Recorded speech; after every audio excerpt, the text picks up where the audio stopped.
ככה, ממשלות הימין, אני לא זוכר את השנים ואני לא אכנס פה לדיטלס, עשו כמעט הכל כדי להילחם במשבר ההגירה מאריתריאה וסודן. הדבר המרכזי שהם עשו זה הגדר. אני מזכיר לך, גם לגדר התנגדו כל מיני גנרלים שהיום בפוליטיקה הישראלית, אבל צריך להגיד, מי שאשם ביום הזה, ולא, אי אפשר לסבן, לא המשטרה, לא הממשלה, שופטי בג"ץ. שופטי בג"ץ נלחמו מלחמת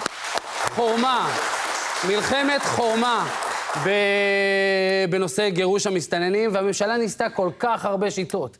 היא ניסתה מלהחזיר אותם מיד למצרים, היא ניסתה מתקני מעצר בגבול, היא ניסתה 3 שנים, היא ניסתה 10 חודשים, היא ניסתה פיקדון, ושופטי בג"ץ, בגלל שהם גרים בשכונות שבהם הם לא ראו מסתנן אחד, לדעתי, אולי באיזה מסעדה טובה הוא שטף כלים, הם לא ראו מסתנן אחד ברחוב כל חייהם, אז הם נלחמו מלחמת חורמה. וצריך להגיד, עכשיו כל מי שאומר, שמעתי את נתניהו, מי שישתתף במהומות, אולי צריך לגרש אותו. לא.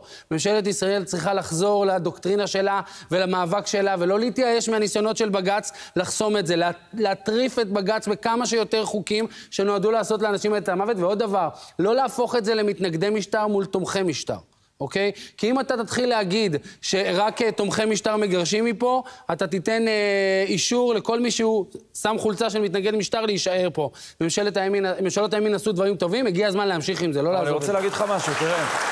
אני רואה, יש עכשיו תחרות שהחלה עם צאת השבת בין שרי הממשלה, מי מתבטא באופן קיצוני ומחמיר יותר על האפשרות הזאת של גירוש המסתננים, שזה בסדר, זה לגיטימי. אבל אנחנו כבר למדנו, כן, אנחנו מה שנקרא מוקים ממציאות העבר, שזה לא יקרה מחר בבוקר. ולכן כדי להפגין משילות, וכדי להראות מי באמת הבעל הבית כאן בדרום תל אביב, הממשלה, יחד עם המשטרה, צריכה לעשות כבר מחר בבוקר את הצעד הכי נדרש מבחינתה. הרי האירועים האלה שהראו בשבת האחרונה, הם אירועים שמתועדים, הם אירועים שמצולמים. אפשר להגיע לאנשים האלה, צריך לשים אותם במעצר באופן מיידי, צריך לפתוח נגדם בהליכים פליליים, כולל כאלה שהם ישלמו על הנזקים שנגרמו שם בתל אביב, עם רכבים הרוסים ובתי עסק. ואם הם תומכי משטר צריך לזרוק אותם מפה. סחירות נכון, אבל צריך לומר שלזרוק אותם, עם כל הכבוד, זה לא יקרה מחר בבוקר.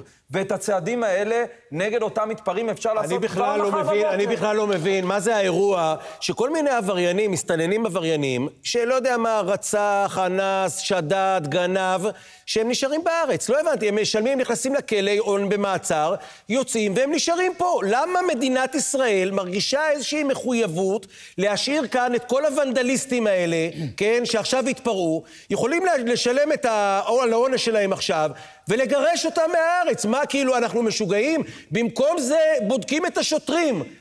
חלם מוחלט, תראו את המפכ"ל. קודם כל, מעוצמת האלימות הופתענו. מכמות הקהל פחות הופתענו, כי עובדתית שהכפלנו את כמות הכוחות. צריך להבין, נחיל של אלפי אנשים שזורם בתוך רחוב מאוד צר, אין ספק שהיה קשה לעמוד שם, ולגבי הירי החי פשוט לא הייתה ברירה. לאותם שוטרים שנצמדו, השוטרים שהיו בחסימות נצמדו עם הגב לקיר, ההמון אוטוטו עלה עליהם ולכן בוצע ירי. יש חקירה של מח"ש, אבל מנתונים ראשוניים השוטרים פעלו בדיוק כמו שאנחנו מצפים מהם. אוקיי, קודם כל טוב שהמפכ"ל נותן להם גיבוי, שמספיק עם האירוע הזה, כל מיני, אתם זוכרים, היו פה פיגועים שחיסלו מחבלים, לקחו לחיילים את הנשק. מדינה משוגעת, כן.